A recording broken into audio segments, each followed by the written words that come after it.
Hello dear students, good morning.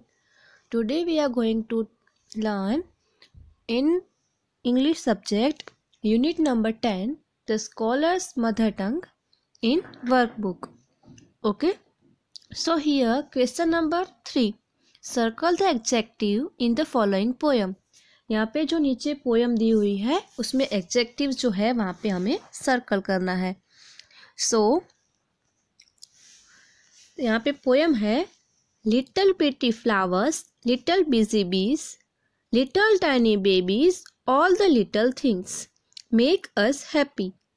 यहाँ पे first जो है लिटल प्रिटी फ्लावर, तो उसमें एडजेक्टिव क्या है? प्रिटी. फिर लिटल बिजी बीज, तो उसमें बिजी जो है वो एडजेक्टिव है. फिर है little tiny babies, so tiny जो है वो एडजेक्टिव है.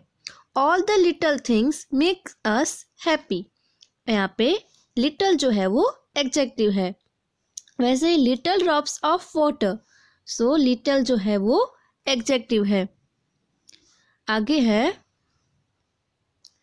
Little grain of sand make the mighty ocean and the beautiful land make us happy. So यहाँ पे ग्रेन जो है वो एडजेक्टिव है. Little grain of sand and make the mighty ocean, mighty जो है वो एडजेक्टिव है. And the beautiful land make us happy, beautiful जो है वो एडजेक्टिव है. Little hug and kisses, little bit of love, यहाँ पे लिटल जो है वो एडजेक्टिव है. We go around the world the till we all have enough and make us happy. यहाँ पे लिटल जो है वो दोनों में एडजेक्टिव है जिसके ऊपर आपको सर्कल करना है.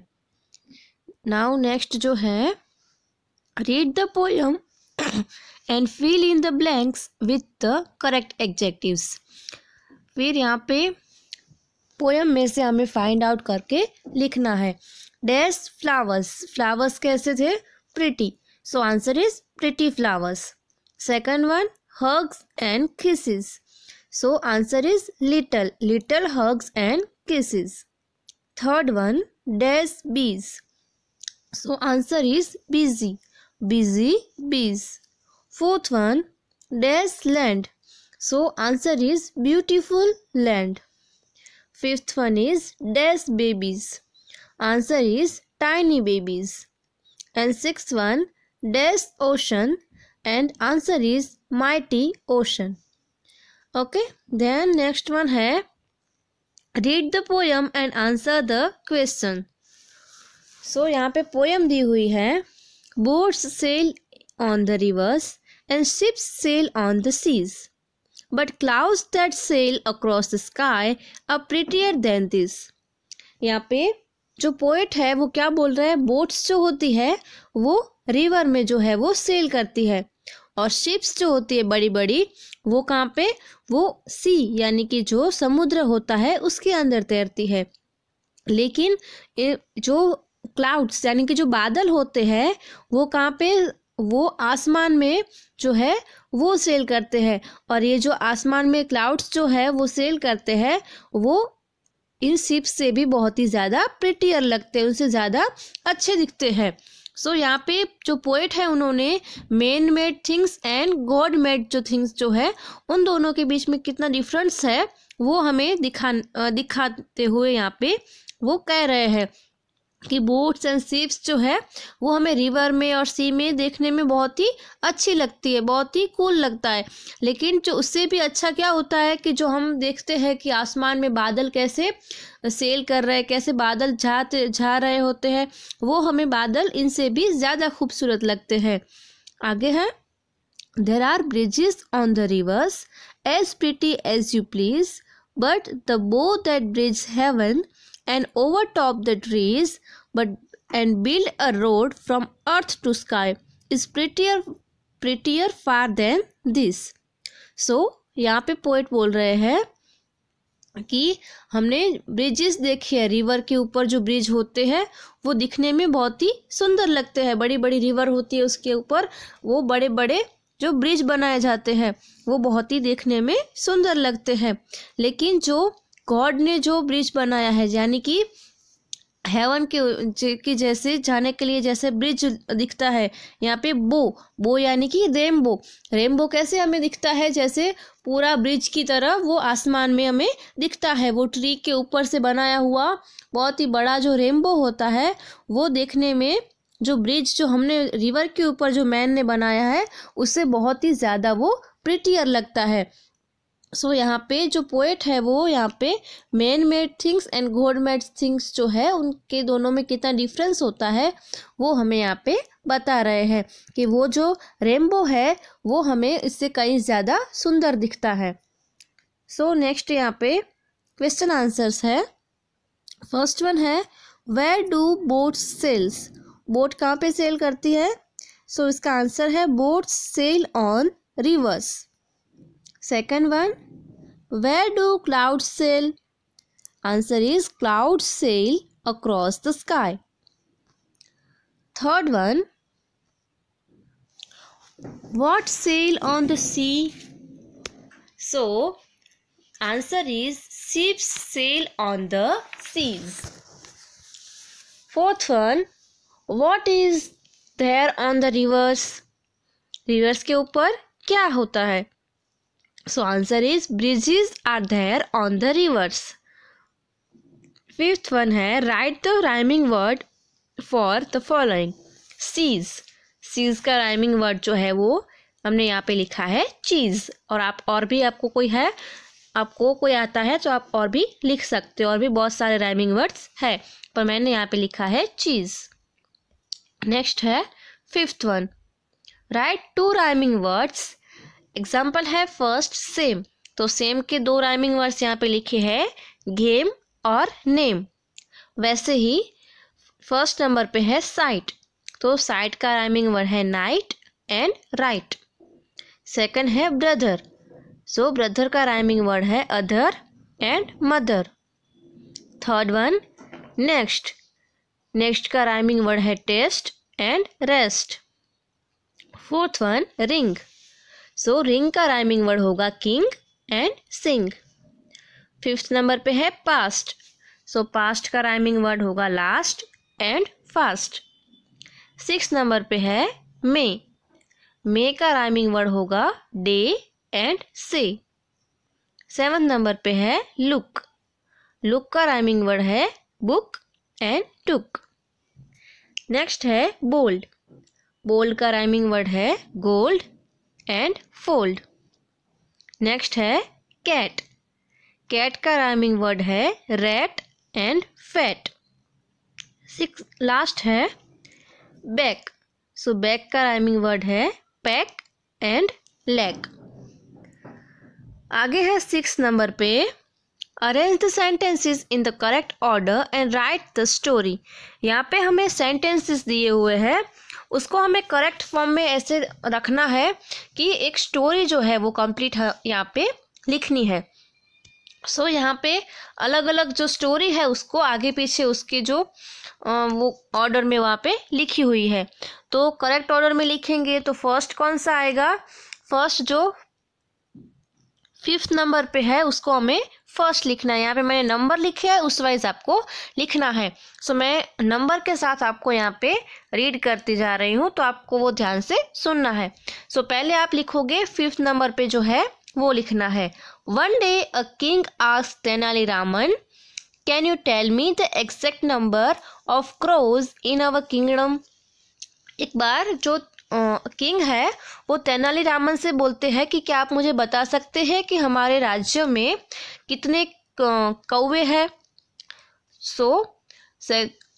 उसके बाद तेनाली रामन ने क्या बोला? 7 नंबर पे जो है वो हमें दूसरे नंबर पे लिखना है। आप सेकंड नंबर पे जो लिखोगे वो आपका ये 7 नंबर का सेंटेंस है वो लिखना है। Tenali Raman said yes your majesty. जब किंग जो है वो पूछता है तेनाली रामन से कि आपको पता है कि हमारे किंगडम में कितने क्रो है, तभी तेनाली रामन बोलता है कि यस मैजेस्टी, हाँ मुझे पता है कि हमारे किंगडम में कितने जो क्रोज है वो अभी है। फिर उसके बाद आएगा ये वाला सेंटेंस 3rd नंबर पे आपको लिखना है कि after 2 days Tenaliraman came to the court. उसके बाद, उसके 2 दिन के बाद तेनालीरामन जो है वो कोर्ट में आता है। फिर क्या होता है, ये आपको 4th नंबर पे जो है वो 4th नंबर पे लिखना है। The king asked him how many crows are there in the kingdom. 2 days के बाद जब तेनालीरामन आते हैं तभी किंग उनको पूछते हैं कि हमारे किंगडम में कितने क्रो हैं।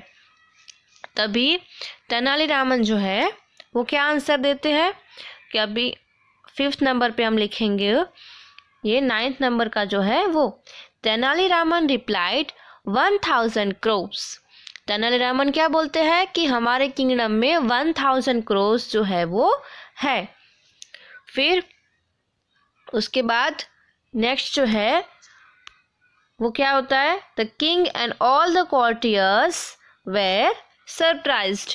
किंग और सारे कॉर्टियर जो है वो सरप्राइज हो जाते हैं कि उनको ऐसे एग्जैक्टली कैसे पता चल गया कि 1000 क्रो हमारे किंगडम में है। देन उसके बाद आएगा 8 नंबर का जो सेंटेंस है वो, the king said I can get then counted again but what if there a difference in the number. फिर किंग जो है वो बोलते हैं कि वो अगर हम दूसरी बार काउंट करें और जो नंबर्स जो आपने बताए हैं उसमें डिफरेंस होगा तो क्या किया जाए। सो जो तेनालीरामन है वो क्या बोलते हैं, उसके बाद हमें ये वाला सेंटेंस लिखना है। Tenaliraman said yes there could be some difference in the numbers. फिर तेनालीरामन क्या बोलते हैं कि हाँ, जो मैंने नंबर्स बोले हैं उसमें कुछ डिफरेंस हो सकता है।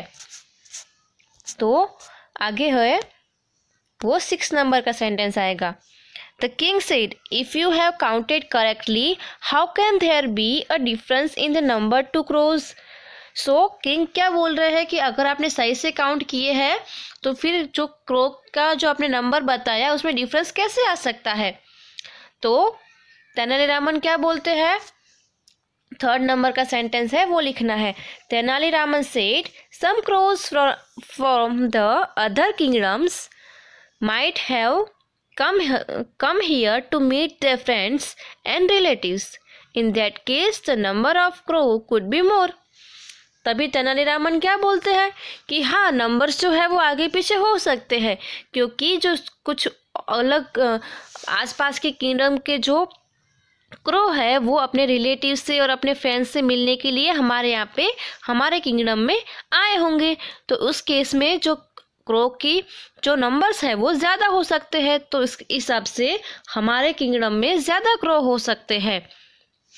फिर आगे जो है वो लिखना है 11 नंबर का। And if some crows from other kingdom have gone to the other kingdom so number of the crows could be less. फिर वो बोलते हैं कि और किंगडम के यहाँ पे आए होंगे और अगर और मैंने जो बोला उसमें से कम होंगे, सो क्या हो सकता है कि हमारे किंगडम के जो क्रो है वो अपने रिलेटिव से और फ्रेंड से मिलने के लिए बाजू में आसपास के जो किंगडम है वो जो राज्य है वहाँ पे वो गए होंगे उनसे मिलने के लिए। इस केस में क्रो के नंबर्स जो है वो कम भी हो सकते हैं। और फिर लास्ट में कौन सा आएगा, 10th नंबर का। एवरीवन स्टार्टेड लाफिंग और सब हंसने लगते हैं। सो ओवरऑल स्टोरी में क्या था कि जब किंग जो है वो बीरबल को पूछते हैं कि कितने हमारे किंगडम में कितने क्रो होंगे, बट ये तो हम काउंट नहीं कर सकते कि हमारे किंगडम में या हमारे गांव में कहीं पे भी कितने बर्ड्स है वो एग्जैक्ट हम उसको कितने हैं वो तो नहीं बता सकते ना। लेकिन जो तेनालीरामन है उन्होंने क्या किया, उन्होंने चतुराई से क्या आंसर दिया कि हाँ वो मैं काउंट कर सकता हूँ, और उन्होंने आंसर दिया कि 1000 क्रो होंगे। अगर उनमें से कोई कम हुआ तो वो अपने रिलेटिव से मिलने के लिए उनके गांव में गए होंगे, और ज़्यादा हुए तो उनके रिलेटिव जो है वो हमारे यहाँ पे आए होंगे। और इस हिसाब से उन्होंने सारी बात को संभालते हुए उन्होंने बहुत ही अच्छा आंसर जो किंग को है वो दे दिया। ओके, सो यहाँ पे हमारा यूनिट नंबर 10 जो है वो ख़त्म होता है। ये जो आपकी वर्कबुक की एक्सरसाइज है वो आपको अपनी वर्कबुक में कंप्लीट करनी है। Okay students, thank you, bye.